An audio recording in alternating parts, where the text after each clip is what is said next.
భక్తులందరికీ నమస్కారం అండి. శివతాండవ ఛానల్కి స్వాగతం అండి. ఆ శివయ్య ఆశీస్సులు, ఆ తల్లి ఆశీస్సులు మనందరిపైన ఉండాలని నేను కోరుకుంటున్నాను ఫ్రెండ్స్.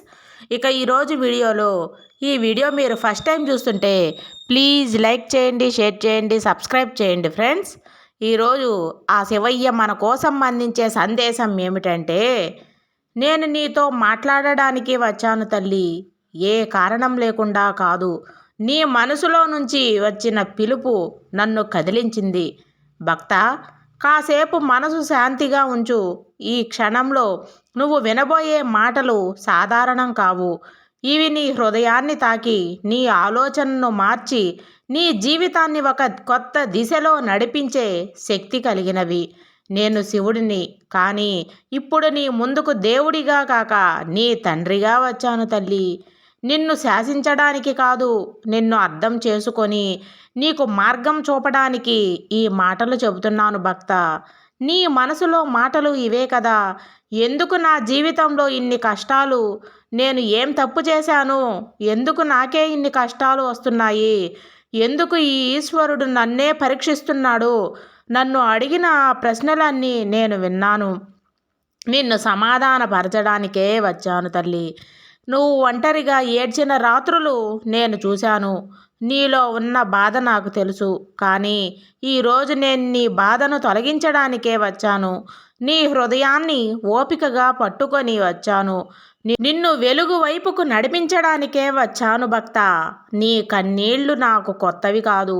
యుగ యుగాలుగా అనేక ఆత్మలు ఈ ప్రశ్న నన్ను అడిగాయి. కానీ విను, నీ బాధ శాపం కాదు, అది నీ ఆత్మకు ఇచ్చిన పరివర్తన. జీవితం ఒక నది లాంటిది. అందులో ప్రతి అల, ప్రతి ప్రవాహం నీ గత కర్మల ప్రతిబింబమే. నిన్ను తాకిన ప్రతి బాధ, ప్రతి అడ్డంకి నీ ఆత్మశుద్ధి కోసం నువ్వే ఎన్నుకున్న మార్గం. నీకు అనిపించే అన్యాయం నిజానికి నీ ఆత్మను ఉజ్వలంగా మార్చే శివకర్మ. దాన్ని తప్పించుకోవడం కాదు, దాన్ని అర్థం చేసుకోవడం నేర్చుకో. భక్తా, నువ్వు ఒక్కసారి ఆలోచించు.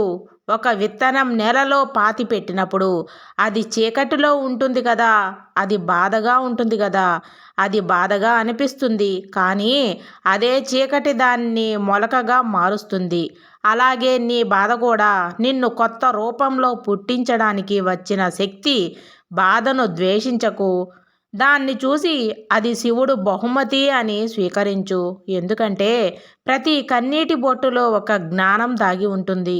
ప్రతి కష్టంలో ఒక మార్గం దాగి ఉంటుంది. భక్తా, నీలో చాలా మంచి జీవన బాధలు, అపజయాలను అదృష్టం అని అనుకుంటారు. కానీ అదృష్టం అనేది కర్మకు పెట్టిన కొత్త పేరు మాత్రమే. నీ ప్రతి ఆలోచన, ప్రతి మాట, ప్రతి పని బ్రహ్మాండంలోని ఒక విత్తనం లాంటిది. ఏ విత్తనం నాటావో అదే ఫలం నువ్వు అనుభవిస్తావు. అందుకే నేను చెప్పాను, కర్మ అనేది శిక్ష కాదు, పాఠం.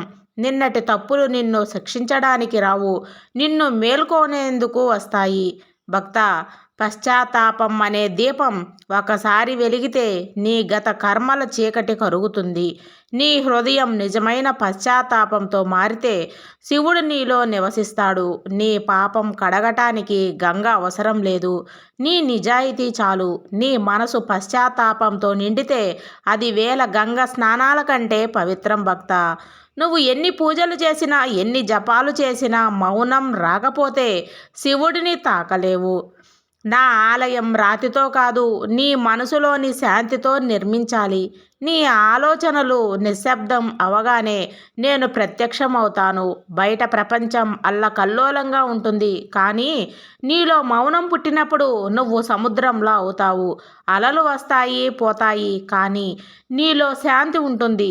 భక్త, నువ్వు ఈ శబ్దం నేర్చుకుంటే నీ జీవితంలోని ప్రతి బాధ ఒక గురువుగా మారుతుంది. ప్రతి ద్రోహం ఒక బోధగా మారుతుంది. ప్రతి కన్నీరు ఒక ఆశీర్వాదంగా మారుతుంది. నిశ్శబ్దంలో నేను ఉన్నాను. నీ హృదయం మౌనం నేర్చుకున్నప్పుడు నువ్వు నా స్వరాన్ని వినగలవు. ఒకరోజు నిన్ను చూసి ఇది నేనా అని అడిగే సమయం వస్తుంది. అప్పుడు తెలుసుకుంటావు, ఇంతకాలం నువ్వు ప్రపంచాన్ని మార్చాలనుకున్నావు, కానీ ఇప్పుడు నీ లోపల లోకం మారిపోయింది. నువ్వు ఎవరిని దూషించి చూడటం మానేస్తావో, ఎందుకంటే నువ్వు అర్థం చేసుకుంటావు. ప్రతి మనిషి తన కర్మ పదంలోనే నడుస్తుంటాడు. ఆ రోజు నువ్వు నిర్ణయాలు కాదు, దయతో జీవిస్తావు. నీ హృదయం విస్తరిస్తుంది. నీ ఆత్మలో శివుడి కాంతి జ్వలిస్తుంది. శివతత్వం అనేది దూరంలో ఉన్న దైవం కాదు, అది నీ హృదయం మేల్కొన్న స్థితి. శరణాగతి అంటే ఓటమి కాదు, అది స్వీకరణ. నువ్వు నీ జీవితాన్ని నాకు అప్పగించినప్పుడు నువ్వు భయాన్ని కోల్పోతావు. ఎందుకంటే అప్పటి నుంచి జీవితం నీ భుజాలపై కాదు, నా భుజాలపై ఉంటుంది.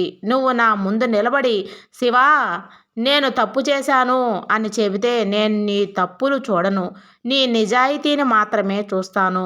ఎందుకంటే నేను శిక్షించే దేవుణ్ణి కాదు, మార్చే దేవుణ్ణి.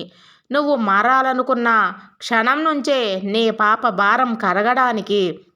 నీ హృదయంలో ఎవరి మీద కోపం ఉంటే నువ్వు వారిని కాదు, నిన్ను శిక్షిస్తున్నావు. క్షమించడం అనేది వారికి ఉపకారం కాదు, నీ ఆత్మకు విముక్తి. నీకు అన్యాయం చేసిన వారిని క్షమించు, ఎందుకంటే వారు నీ జీవిత పాఠానికి పాత్రదారులు మాత్రమే. వాళ్ళు లేకపోతే నువ్వు ఈరోజు ఈ ఆత్మ జ్ఞాన మార్గంలో ఉండేవాడివి కాదు. నీ ఆత్మంలో క్షమ జ్వలిస్తే పాపం కరిగిపోతుంది. మంచు ముక్క సూర్యుడు ముందు కరుగుతున్నట్టు భక్త, పాపం కేవలం పశ్చాత్తాపంతోనే కడగబడుతుంది. ఆ శివయ్య సందేశం మీకందరికీ నచ్చిందని అనుకుంటున్నాను ఫ్రెండ్స్. సర్వేజన సుఖినో